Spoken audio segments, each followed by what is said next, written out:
right. Good morning. Good morning. Hope everyone is feeling well. It is 6:31. It is Tuesday. It is November 19th.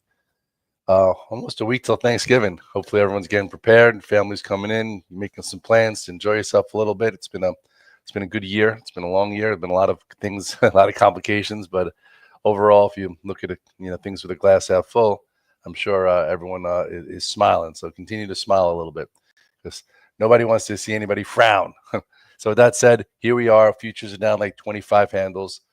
Um, someone's like, "Why is the futures down?" I'm like, "Well, the market changed a little bit last week. We were very elevated post election, and then they filled a lot of that. They took back a lot of that move, and now we're at a pretty much crucial area where they took a lot of the fluff out, which is good. So hopefully, you made some moves and you were hedged enough, or you reduced risk enough, or you gave only a small amount back." And last night, um, the Ukraine did fire some long-range missiles into Russia, so that might have triggered a few different computers because, you have the TLTs up and rates down a little bit. So all the computer programs are, not the reason why, but we'll see. At this point, you take a look here at the spies. It'll be interesting. You had areas to adjust. I always give you the areas to adjust. I always prepare you because that's what you need is to be prepared. Every single day we talked about something else last week. First was, would we hold 597, which was right here? Okay, it didn't hold. So this tight range got looser and wider. Then would we hold 594? And we didn't. And then we came all the way into retest resistance that became support. So now the question is, are we going to go from red to green today? We're at 580, or not. I kind of think, I don't like to put my opinion out there. I kind of think we hold here. I think that we'll continue to hang in this range until NVIDIA tomorrow. I do think that some things are rebuilding nicely. What you need is sometimes you need horizontal work to let the charts rebuild. There are definitely things to do, one-off, very specific plays. When the market's not just going up huge or down huge, it's a lot easier to find the one-off plays. So simplify 583 to 585. This is support. Hopefully we hold here and go green. If so, there are a few things that look really good still. Tesla to me still looks very good. I'd love to see this hold yesterday's low of 330. It's only down 4 and change. I am long very small. I would think you could be a buyer today versus 330. If it breaks 330, what does that mean? It means that there's less momentum. It's going to trade slower. There's less FOMO. If it holds here and builds a nice candle, goes from red to green, chances are at some point it could be post NVIDIA, could be going into Thanksgiving. It trades above this area and gives you, another nice trade. So 358 is really, the spot that would unlock the move to 400 for today. I would think you got to hold 330 and kind of go green and let it sit. Don't pay up. Just that's the type of trade hopefully happens today. It would go a long way to rebuild. Then you look at the weekly chart, which I've been posting of Tesla, and let it hold here a little bit, and then at some point take out 358, and then really, you have this 384, 414 area. So Tesla still is my main focus. If it actually even pulled into 330-ish today, or right around there, I'll probably sell some puts. If you remember last week, we did really well. We pulled in, I'm like, right around 310, I'm going to sell the 297 puts and the 292. Well, sold them all, collected it all, and bought for a red dog reversal. So you don't need to be everywhere. You just need to be specific, and you need to know what things mean. Some people are like, hey, red dog, what do you think of Apple? To be honest, Apple, to me, is it more interesting? Yesterday kind of repaired a little bit. The high was put in July. So you have July, August, September, October, November. We're 5 months into this channel. Buffett's already sold like half his stake or more. So someone absorbed all of his selling. So he doesn't have to get out at another time. Just this way, so his young PMs could choose what they want to do. And PS, I think at some point we're going to be buying this through 237. So you might as well, be in a little bit now, maybe versus like 224. Even on Friday, in the midst of that, sell off, it's still held here. So I think you could be a buyer. Let it go green today. We go red to green. And also maybe for like either 1229, which is one of the expirations I'm focusing on if we're going to rally. Like we pulled back last week, consolidate maybe this week, and then rally into Thanksgiving. If that's going to be the case, 12/29, which is the Friday of Thanksgiving, which is a shortened day, you could focus on that strike. And if that doesn't work, then then sometime within that Christmas week. But I still think Apple looks better than most. Getting above 228.60 would be great. Really announcing the foldable phone, which I think would be unbelievable for Apple. A foldable phone, a new product. The Samsung, I like it. It breaks after a year. Some of my friends have it. But if you could have a foldable phone that you could do a little bit more work on it. I have a 60-inch and a 70-inch TV in my house, and I sit in my bed and I watch, Tulsa King like this, or I watch, SEAL Team like this. So a little bit bigger would be all right. Or when you're on a plane, right, you put it right there. So anyway, I think a foldable phone would be a windfall for them. That obviously includes AI, but that's just my thoughts. So mark my words. At some time, I think in 2025, Apple will be 260, especially if they have a foldable phone. So stay the course. It's one of Chase's biggest positions, my son. Let me say good morning to some of my dogs around the world. Let's go real quick. This is where everybody talks to me on YouTube. They talk to me on Twitter. We got Justin K. I'm watching Tulsa King. I love it. I loved it too. At first, I thought it was a joke. I'm just such a Stallone fan, but it got good. What up, Mei Shen? What up, Ryan from Dakota? Daniel Hoffman. This is likely the mother of all expanded flat wave twos from Friday's lows would suggest significant buying opportunity. Okay, I like that. We got Scotty Gids in the house, Justin K. Who else we got? We got Dario Dip, Dippity Doo. Putin's nuclear statement at 3 a.m. is what caused the futures. Yeah, I get it. We were down more, but he said that a lot. I don't think that. I don't know. We have a lot worse problems if Putin drops a nuclear bomb on Kiev versus if you're going to lose in the stock market. So just know what you can handle actively.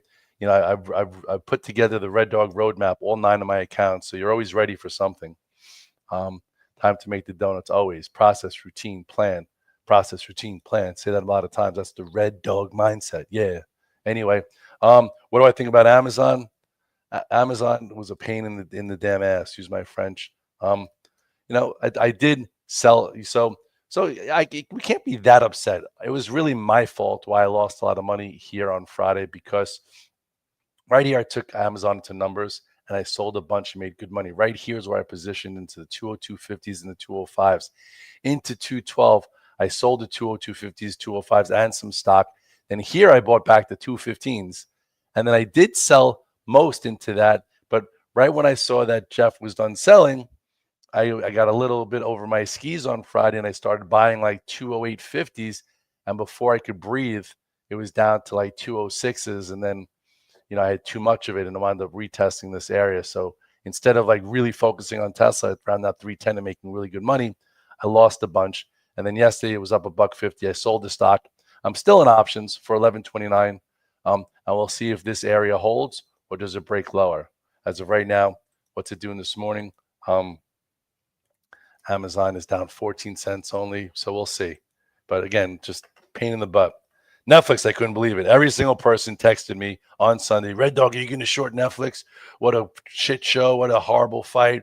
The freezing, the lioness is really good too, blah, blah, blah.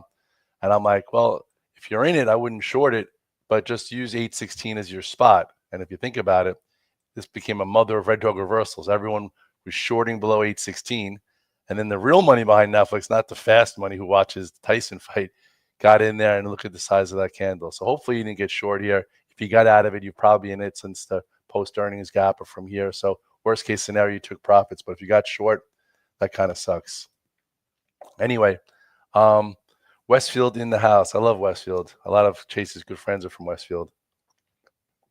Basketball starts in a week. Yeah. Anyway, what else? So, yes, IBIT. Nice bull flag. Options start, I think, today. So I'm going to look at them. So the way this is trading, to me, to be honest, if you remember, I started the turkey trot on the 11th. I'm like, guys, all I remember is every Thanksgiving, my mother-in-law is like, how do I buy Bitcoin? Or the Uber driver, or I go to 7-Eleven to get my 6-pack of ice, and they're like, oh my goodness. No, sorry, can't do that. Bitcoin. So I'd rather you buy here. And if you did, you made a lot of money. Remember, we were in Wolf, we were in Coors, we were in Mister, all these things. Anyway, now it's hovering up here. If you look at Bitcoin for itself, yeah, I like to have some fun. So I have Santa Claus bring in a bag of Bitcoins to the 100,000-yard dash, and this looks really ready to go.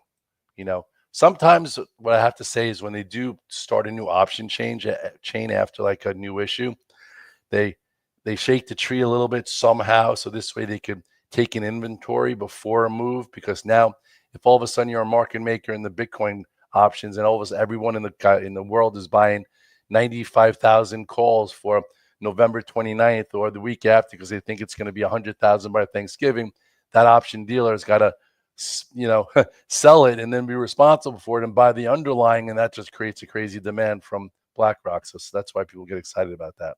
Anyway, a little tutelage there. What a move, though. Holding the 8-day, following every rule on the button. And I said, once it breaks above the 7-8 month channel, you're not going to be able to get it. So I've been buying dips the whole way. I'm very big in IBIT. I'm going to buy some options. Mister's been unbelievable. What a move. We had this on as a power play, but I kind of screwed it up and got rid of it too early. But it was a great play, so I can't be upset. It still looks really good. Coin, I think Trump's meeting with the CEO. This looks really good too. It's got a broke above the resistance area. Now it looks like another bull flag on top of resistance. That's powerful. Wow, a lot of people were betting against this. But thanks, Mario. At this point, we'll see how it goes. At this, we have points of reference. That's all you can ask for. You have the SPYs, you have Friday's low. We're hovering above it. If they wanted to fill this gap, okay, that would make things a lot sloppier, get people a lot more bearish. But if they could hold here and go sideways, and what would that do? All that would do is create a low, higher low, higher low, another higher low for maybe a higher high into the first quarter of next year or into the end of the year, but you don't know. Either which way, woof, get it done. Bitcoin likely 9,900, you say by November 21st. So you're not even saying by November 29th. See, that's how conservative the Red Dog is. Anyway, love you guys. If you have SMCI, congratulations. Down here, it was a full-fledged lotto play. And I was looking at the $25 calls yesterday. They were like $3. So again, it's whatever. Sometimes a broken name, could make you money. Or remember my little fight? Remember I got into a fight with someone that I thought was irresponsible, that I don't love betting. And I think that, you can't just throw sugar honey iced tea against the wall. Well, save Spirit Airlines, which I was a big advocate against. Not buying a bankrupt airline as a way in your process is now is zero. So you're not going to create a career or a trading, lifestyle by buying, things for a flash in the pan. SMCI was a flash in the pan. If you did options, you made money. Okay. The way you're going to make money and make a living is by having a routine and a process, doing it every day, using a tier system, using a day count rule system, looking for relative strength, using chart patterns, and thinking about your day and planning it out and feeding your brain so you can execute. You do all those things, and maybe you can be sitting in the chair for as long as I have and enjoy yourself a little bit. Oh, someone asked me about MIR. I haven't really been in this in a while. This is one of those nuclear plays. The nuclear sector got really hot and it's been consolidating. We were in this from this area. It was absolutely fantastic. It looks good again. It's still holding the 8 and 21 day. Continues. Oh, by the way, Dash. Told you guys to buy Dash right around the 8th day. I did that on Friday. Nice little move back. So some names are rebuilding fast and showing us that maybe we can continue into year end. So don't get all bearish because last year they shook the tree and got rid of some fluff. Sometimes you have to do that for sentiment. BKKT, yeah. That was a news play yesterday. If you jumped on the fast, congratulations. You made some money. Those things don't happen so often, but if you do it, you do it. But this Dash is probably going to be next year, I would think, in the 200s. So stay with this. What a nice, strong trend. We started buying this around 128. Anyway, 646, I got to save my voice. I got to do about 45 charts. I appreciate you guys. Got to develop your mentality so you could execute on the X's and O's. What's your go time? Develop your go time so when it's ready to make a decision, you go. And I have a little small advice. If you're in bed in the morning and you press the snooze button, you can do it once. Instead of saying, I'm going to get up 1, 2, 3, 4, 5, count down 3, 2, 1. Then there's no more numbers left. Then you get up. The power of 3, 2, 1 is better than counting higher. Anyway, later, guys.